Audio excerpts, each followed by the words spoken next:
continue without saving. We'll try to capture the packet. Okay, we are just interested in DNS packets, so we'll just do that. And well, now I hope this script is a little bit like it's easy to understand. It's a quite easy to understand. So feel free to kind of guys interrupt me if you have any question in this script. Okay, I'll just save it. So as an attacker, let's say I have this script now. What I will do is that I will run this Python DNS brute forcer, and I'll just run this. And let's say, so it says that the first domain was google.com, and it says this is the IP address of www.google.com. Then it says the next is mail.google.com, and this is the IP address of mail.google. Similarly, blog.google.com is valid, and it gave us this IP address. And luckily, I was not expecting this. Actually, I was not expecting research.google.com because I have never seen that. I was not expecting that, but it turned out to be a valid domain actually. Okay, it is giving me the IP address of that. Similarly, movies also turned out to be a valid one, and it gave me the domain, the website of the IP address of that. Videos also turned out to be a valid one, and it gave me the IP address of that. APIs, as we have already known that it was a valid one, since we saw that in the Wireshark earlier, it gave us the valid IP address. And metrics is something which is not valid. We got the error saying that unable to resolve IP address. So that means this is not a valid subdomains. Okay, or even if it is a valid subdomains, it is something which is internally accessible. Maybe it might be internally accessible in the company. So if this is something I am executing this script from my own computer, and I am situated out of Google company network, this is what I will get it. Okay, and let's suppose this was a valid domain, and like I'm not getting that. Then let's suppose that as an attacker, somehow the attacker was able to kind of get hold of any of the company network, or let's say any of the computer of the employee.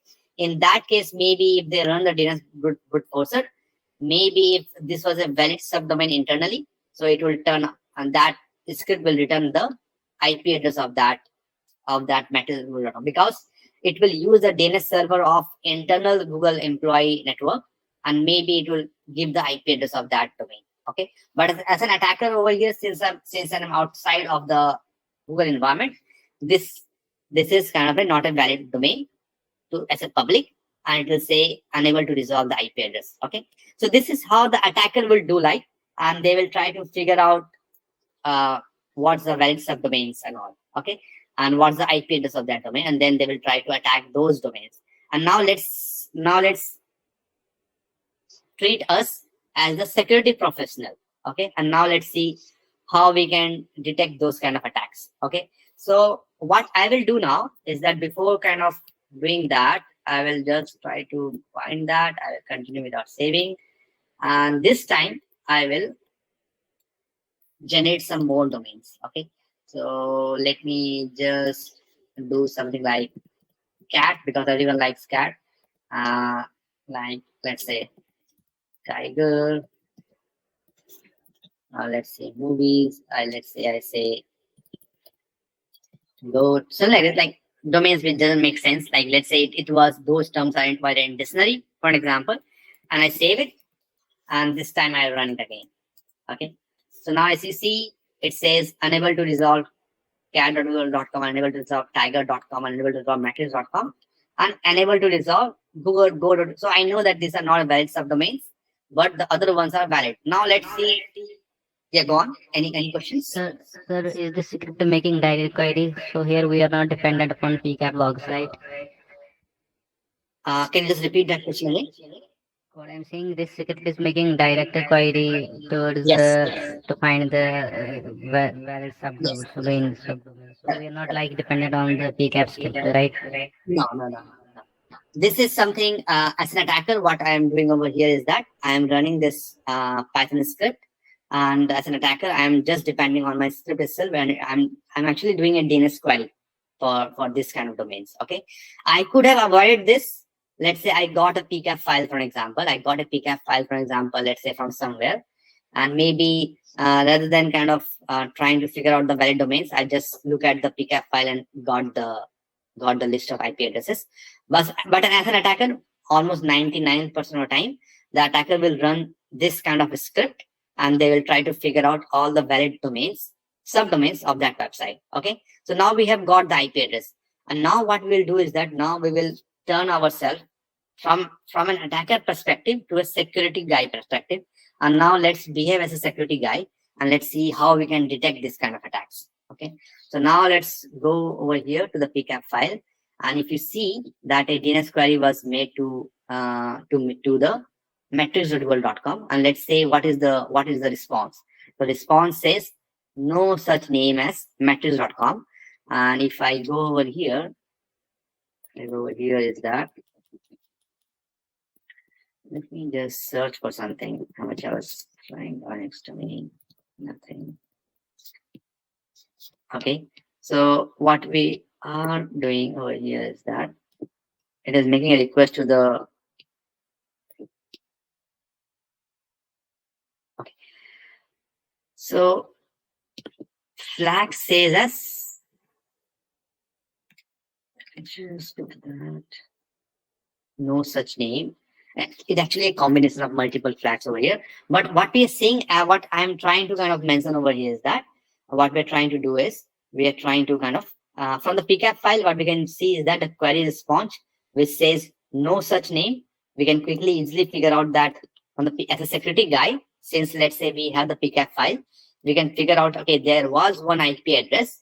Let's say there was one IP address, and rather than the attacker just kind of brute forcing on this keywords, obviously in real scenario, the dictionary list will be quite huge.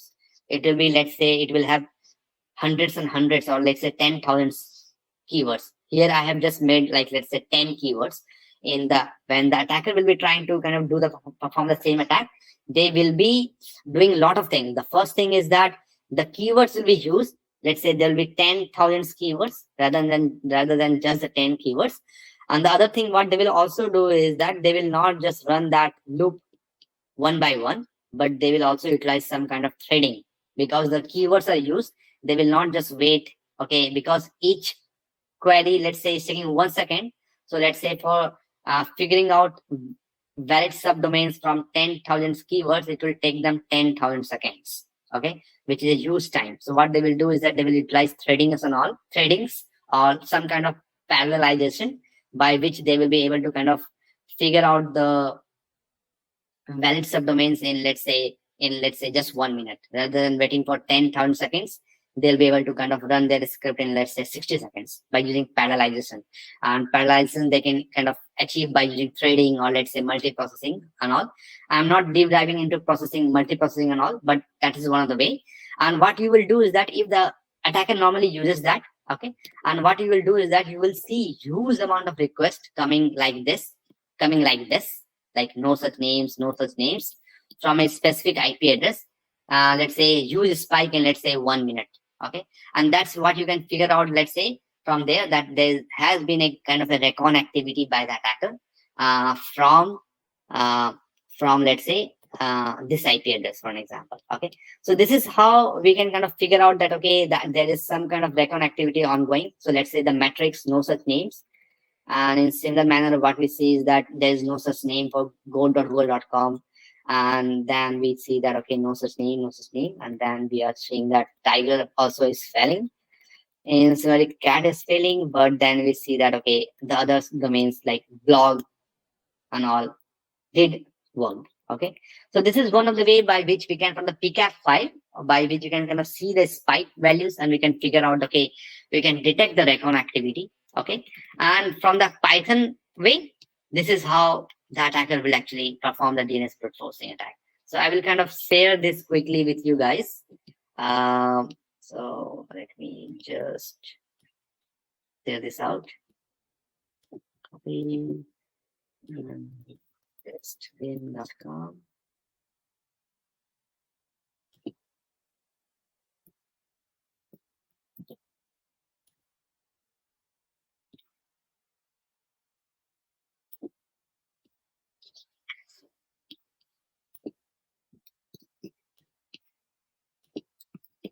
Okay, so this will be the attacker script actually, by which they will kind of utilize the brute forcing.